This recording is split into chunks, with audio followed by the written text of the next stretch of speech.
Welcome back everyone. Welcome to civil services study practice set number 532 पर आ जाइए UPPCS के लिए। और इस टेस्ट में हम प्रैक्टिस करने वाले हैं इंडियन पॉलिटी के प्रश्नों पर। ठीक है, तो चलिए स्टार्ट करते हैं। राज्य व्यवस्था। तो क्वेश्चन नंबर 1 है, भारत के संविधान की किस अनुसूची के अधीन जनजातीय भूमि का खनन के लिए निजी पक्षकारों को अंतरण, अकृत और शून्य घोषित किया जा सकता है? बताइए कौन सी अनुसूची है जिसके अधीन जनजातीय भूमि का खनन के लिए निजी पक्षकारों को अंतरण, अकृत और शून्य घोषित किया जा सकता है? यह है संविधान की 5वीं अनुसूची। ठीक है, तो बी है इसका आंसर। तो भारत के मूल संविधान में आपको पता हो कि 8 अनुसूचियां थीं, वर्तमान में 12 अनुसूचियां हैं। जो 5वीं अनुसूची है वो अनुसूचित क्षेत्र और अनुसूचित जनजातियों के प्रशासन और नियंत्रण के संबंध में कुछ उपबंध से रिलेटेड है। ठीक है, इस अनुसूची के अधीन जनजातीय भूमि का खनन के लिए निजी पक्षकारों को अंतरण, अकृत और शून्य घोषित किया जा सकता है। हम चर्चा कर चुके हैं कल या परसों के टेस्ट में। देखिए, इस अनुसूची के अनुच्छेद 6(1) के अनुसार अनुसूचित क्षेत्रों की घोषणा राष्ट्रपति द्वारा की जाती है।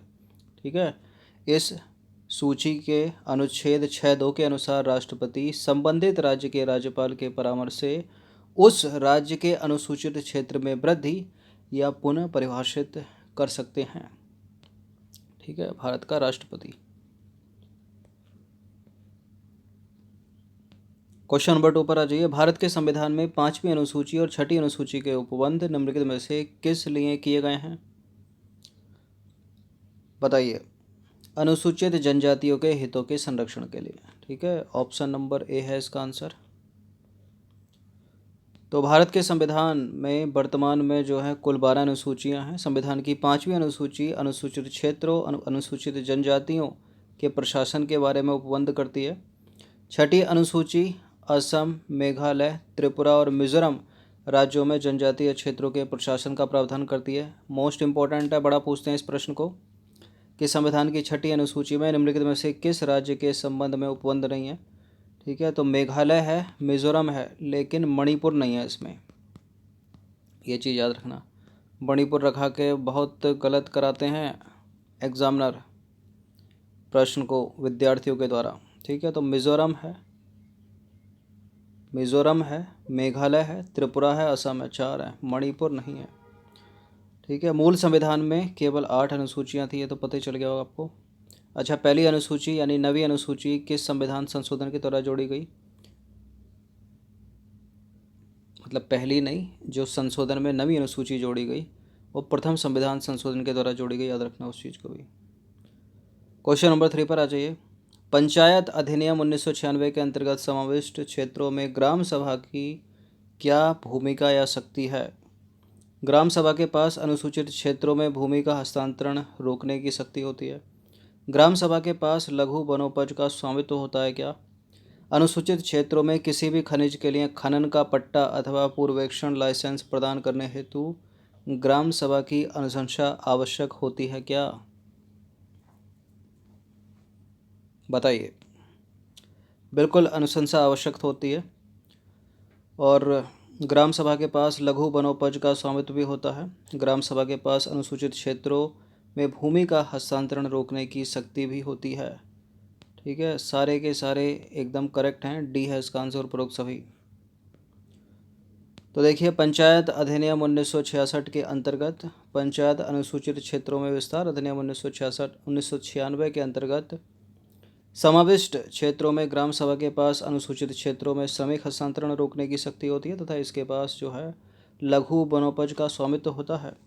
इसके अलावा अनुसूचित क्षेत्रों में किसी भी खनिज के लिए खनन का पट्टा या पूर्वेक्षण लाइसेंस प्रदान करने हेतु ग्राम सभा की अनुशंसा भी आवश्यक होती है। प्रश्न क्रमांक संख्या 4 पर आ जाइए। किसी जाति तथा जनजाति को अनुसूचित जाति तथा अनुसूचित जनजाति घोषित करने हेतु संपन्न सांविधिक प्राधिकारी कौन है? भारत का राष्ट्रपति, भारत का प्रधानमंत्री, समाज कल्याण मंत्री, या अनुसूचित जाति और जनजाति आयोग के अध्यक्ष? कौन सी जाति अनुसूचित जाति कहलाएगी या जनजाति कहलाएगी? कौन करेगा इसका निर्णय? कौन है वो संवैधानिक प्राधिकारी? वो प्रधानमंत्री तो नहीं है, ना है वो समाज कल्याण मंत्री। तो कौन है वो? वो है भारत के राष्ट्रपति। तो राष्ट्रीय अनुसूचित जनजाति आयोग अनुच्छेद 338 का किसी जनजाति को अनुसूचित क्षेत्रों में शामिल किए, मतलब किस जाति को जो है अनुसूचित क्षेत्रों में शामिल किया जाए, ठीक है, इसके बारे में राष्ट्रपति को परामर्श देता है। और राष्ट्रपति अनुसूचित जाति एवं अनुसूचित जनजाति को जो है वे निर्दिष्ट करता है। ठीक है, किस ज़्यादा ठीक रहेगा यहाँ पर। क्वेश्चन नंबर 5 पर आ जाइए। अनुसूचित जातियों एवं अनुसूचित जनजातियों के लिए राष्ट्रीय आयोग गठित करने का प्रावधान संविधान की किस अनुसूची के तहत, किस अनुच्छेद के तहत किया गया है? कौन सा है वो अनुच्छेद? अनुसूचित जातियों के लिए 338, जनजातियों के लिए 338 का ए।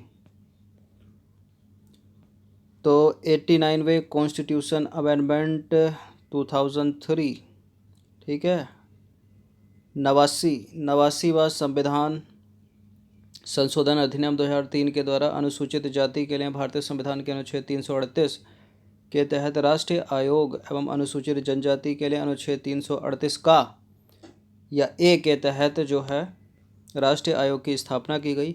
इससे पहले अनुसूचित जाति एवं अनुसूचित जनजाति के लिए एक ही आयोग था जिसकी स्थापना वर्ष 1990 में की गई थी।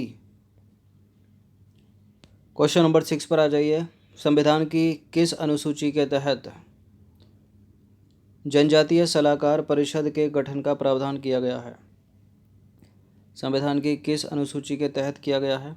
8वीं तो हो नहीं सकती, भाषाओं से संबंधित है। 9वीं भी नहीं हो सकती क्योंकि इसमें कुछ अधिनियम और विनिमय का विधि मान्यीकरण है। इसका उत्तर हो जाएगा 5वीं या 6वीं, 5वीं अनुसूची। तो देखिए, ऐसे राज्य जिनके अंतर्गत अनुसूचित क्षेत्र हैं वहाँ जनजातीय सलाहकार परिषद का गठन अनिवार्य रूप से किया जाता है। यह परिषद अनुसूचित जनजातियों के कल्याण और उत्थान से संबंधित ऐसे विषयों पर सलाह देती है जो राज्यपाल द्वारा निर्देशित किए गए हैं। ठीक है, अब देखिए, राज्यपाल को परिषद के अध्यक्ष एवं सदस्यों की नियुक्ति की प्रक्रिया एवं संख्या को निर्धारित करने के लिए अधिकार प्रदान किया गया है। जनजातीय सलाहकार परिषद में अधिकतम जो है 20 सदस्य हो सकते हैं और इसमें 3/4 सदस्य राज्य की विधानसभाओं में शामिल अनुसूचित जनजातियों के सदस्यों में से लिए जाते हैं। 7वां प्रश्न है, संविधान के किस अनुच्छेद में अनुसूचित क्षेत्रों एवं जनजातीय क्षेत्रों के प्रशासन के संबंध में उपबंध किया गया है? बताइए, कौन सा अनुच्छेद है जिसके अंतर्गत अनुसूचित क्षेत्रों एवं जनजातीय क्षेत्रों के प्रशासन के संबंध में उपबंध किया गया है? 244, 330, 245 या फिर 338? बिल्कुल साफ साफ इसका उत्तर आपको दिख रहा होगा। ठीक है, ऑप्शन नंबर ए है इसका आंसर। प्रशासन की बात हो रही है, 338 में तो मार दीजिएगा। तो संविधान के अनुच्छेद 244 में अनुसूचित क्षेत्रों एवं जनजातीय क्षेत्रों के बारे में प्रशासन के संबंध में उपबंध है। ठीक है, संविधान के अनुच्छेद 338 व 338 का में क्रमशः अनुसूचित जाति एवं जनजाति आयोग के गठन के संबंध में उपबंध है। ठीक है, गठन की बात 338 में की गई है और प्रशासन के बारे में 244। संविधान के अनुच्छेद 330 के तहत लोकसभा में अनुसूचित जातियों और अनुसूचित जनजातियों के लिए स्थानों के आरक्षण संबंधी प्रावधान किए गए हैं 330 में। ठीक है, तो अनुसूचित SC ST के प्रशासन की बात 244 में की गई है। ये स्टेट PCS में बड़ा पूछते हैं वाला टॉपिक उठाकर। और 338 में इनके उल्लेख की बात की गई है। 330 में की गई है लोकसभा में सीटों की बात। ठीक है, जनजातीय क्षेत्रों के। क्वेश्चन नंबर 8 पर आ जाइए। संविधान की 6ठी अनुसूची में किन राज्यों के बारे में प्रशासन संबंधी उपबंध किए गए हैं? अभी ऊपर एक्सप्लेनेशन में कराया था। ठीक है, मणिपुर नहीं है, 3 माह में से 2 माह है केवल। तो मेघालय है, त्रिपुरा है, मिजोरम है, असम है। ठीक है, नागालैंड नहीं है, ये एलिमिनेट हो जाएगा। अरुणाचल भी नहीं है, सिक्किम नहीं है, एलिमिनेट हो जाएगा। मेघालय है, मणिपुर नहीं है, तब भी जाएगा। त्रिपुरा है केवल, त्रिपुरा है, मेघालय है, नागालैंड नहीं है, अरुणाचल नहीं है। ठीक है, तो ए ही होगा इसका उत्तर। तो भारत के मूल संविधान में 8 अनुसूचियां थी, वर्तमान में 12 अनुसूचियां हैं। संविधान की 5वीं अनुसूची में अनुसूचित जाति और जनजाति क्षेत्रों के प्रशासन तथा नियंत्रण के बारे में उपबंध किया गया है, जबकि संविधान की 6ठी अनुसूची में कुछ खास राज्यों के लिए जैसे कि असम, मेघालय, त्रिपुरा और मिजोरम राज्यों के जनजातीय क्षेत्रों के प्रशासन के संबंध में उपबंध है। मणिपुर नहीं है, याद रखिएगा। क्वेश्चन नंबर 9 पर आ जाइए। 5वीं अनुसूची के राज्य व सम्मिलित क्षेत्रों के संदर्भ में सही सुमेलित कीजिए। सूची 1 में राज्य है, सूची 2 में है उसमें क्षेत्र। तो झारखंड के सामने बस्तर लिखा है, छत्तीसगढ़ के सामने पाकुड़, मध्य प्रदेश के सामने कालाहांडी, उड़ीसा के सामने लिखा है झाबुआ। छत्तीसगढ़ का बस्तर जिला, ठीक है, तो बी का हो जाएगा ए। बी का ए किस में? बी का ए ना इसमें है, ना इसमें है, ना इसमें। लेकिन ये तो एक से एलिमिनेट हो गया, दिमाग दौड़ाने की आवश्यकता नहीं पड़ी। झारखंड हो जाएगा पाकुड़, मध्य प्रदेश हो जाएगा झाबुआ और कालाहांडी हो जाएगा उड़ीसा, बी। तो 5वीं अनुसूची के अंतर्गत अनुसूचित क्षेत्रों के 10 राज्यों को शामिल किया गया है। इनके अंतर्गत आंध्र प्रदेश, झारखंड, छत्तीसगढ़, हिमाचल प्रदेश, मध्य प्रदेश, गुजरात, उड़ीसा, महाराष्ट्र, राजस्थान और तेलंगाना शामिल है। सूची 1 में राज्य, सूची 2 में उससे संबंधित क्षेत्र। पाकुड़ हो गया झारखंड का, बस्तर जिला छत्तीसगढ़ का, झाबुआ मध्य प्रदेश, कालाहांडी उड़ीसा। प्रश्न क्रमांक संख्या 10 पर आ जाइए। किस संशोधन अधिनियम ने दिल्ली और पौंडीचेरी को राष्ट्रपति चुनावों में मतदान करने के लिए सक्षम बनाया? ये इंपॉर्टेंट है प्रश्न, इसमें कंफ्यूज मत हो जाना 69वें में और 70वें में। जो दिल्ली को राष्ट्रीय राजधानी क्षेत्र का दर्जा देता है वो तो है 69वां संविधान संशोधन अधिनियम, तब तो उत्तर ये होगा, ठीक है, तब तो उत्तर 69वां होगा। लेकिन यहाँ है दिल्ली और पुदुचेरी को राष्ट्रपति चुनावों में भाग लेने के लिए सक्षम बनाता है, वह है 70वां संविधान संशोधन, ऑप्शन नंबर ए। तो देखिए 70वां संविधान संशोधन अधिनियम 1992, इस अधिनियम के लागू होने से पहले एक निर्वाचक मंडल के लिए, ठीक है, प्रदान किए गए राष्ट्रपति के चुनाव से संबंधित अनुच्छेद 54 में केवल निर्वाचित सदस्यों का समूह शामिल था। अब देखिए इसमें संसद के साथ साथ राज्यों की विधानसभाओं के निर्वाचित सदस्य शामिल थे, ठीक है। 70वां संविधान संशोधन अधिनियम 1992 के द्वारा राष्ट्रीय राजधानी क्षेत्र दिल्ली और पुदुचेरी संघ शासित प्रदेश के विधानसभा के निर्वाचित सदस्यों को भी राष्ट्रपति के निर्वाचक मंडल में शामिल कर लिया गया है, याद रखना।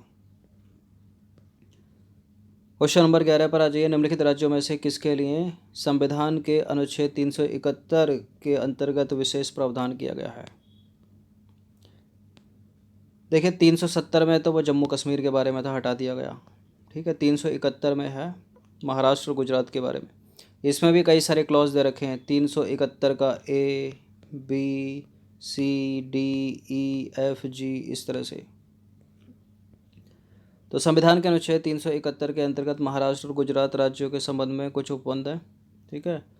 संविधान का अनुच्छेद 371 राष्ट्रपति को प्राधिकृत करता है कि वह महाराष्ट्र एवं गुजरात के राज्यपालों को कुछ विशेष शक्तियां दे, जो इस प्रकार हैं, जैसे कि विदर्भ, मराठावाड़ एवं शेष महाराष्ट्र के लिए, सौराष्ट्र, कच्छ एवं शेष गुजरात के लिए पृथक विकास बोर्डों की स्थापना करना से रिलेटेड, और यह प्रावधान करना कि इन बोर्डों के कार्यों का वार्षिक प्रतिवेदन राज्य सभाओं में पेश किया जाएगा।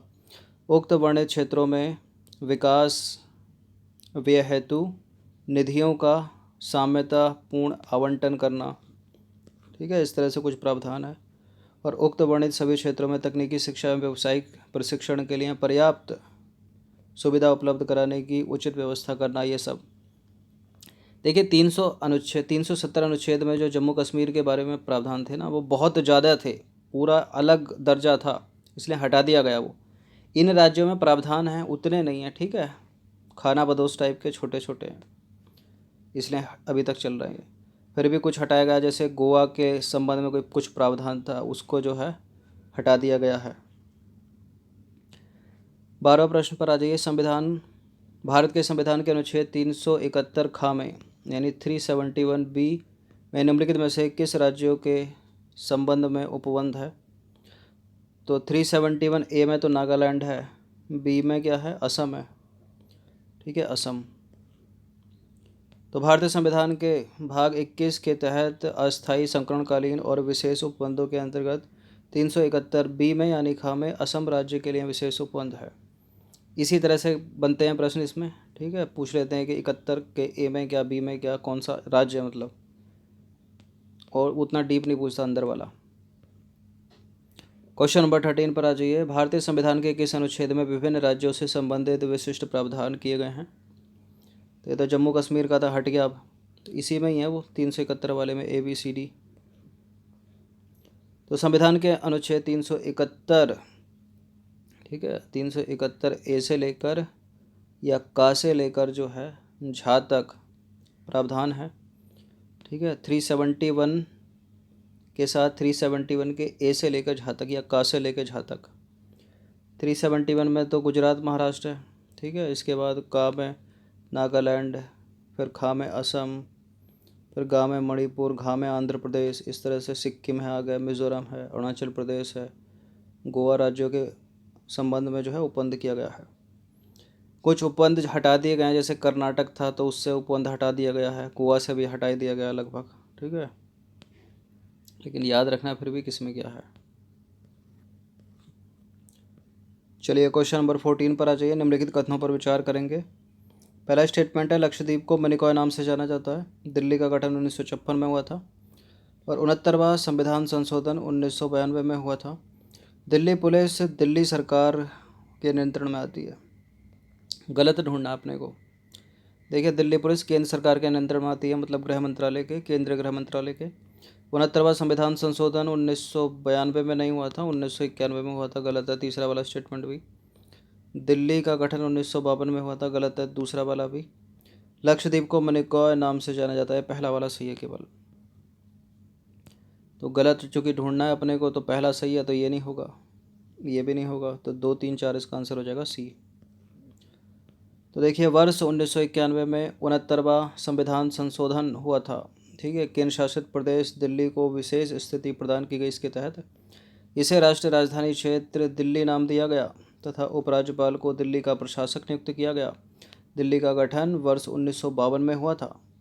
दिल्ली पुलिस केंद्र सरकार के अधीन है, जबकि संविधान में उपबंधित प्रावधानों के अनुसार अन्य राज्यों में जो पुलिस है वो राज्य सूची का विषय है और राज्य सरकार के नियंत्रण में आती है। लेकिन दिल्ली के लिए विशेष उपबंधों के कारण दिल्ली पुलिस केंद्र सरकार के अधीन आती है, यानी केंद्रीय गृह मंत्रालय के। अंतिम प्रश्न की तरफ अग्रसर हो जाइए। 15वां प्रश्न है, निम्नलिखित कथनों पर विचार करना है। 4 स्टेटमेंट के साथ बताइए इस बार कौन सा करेक्ट होगा। दिल्ली के मुख्यमंत्री की नियुक्ति राज्यपाल करते हैं। दिल्ली का अपना हाई कोर्ट है जो गठित हुआ था 1966 में।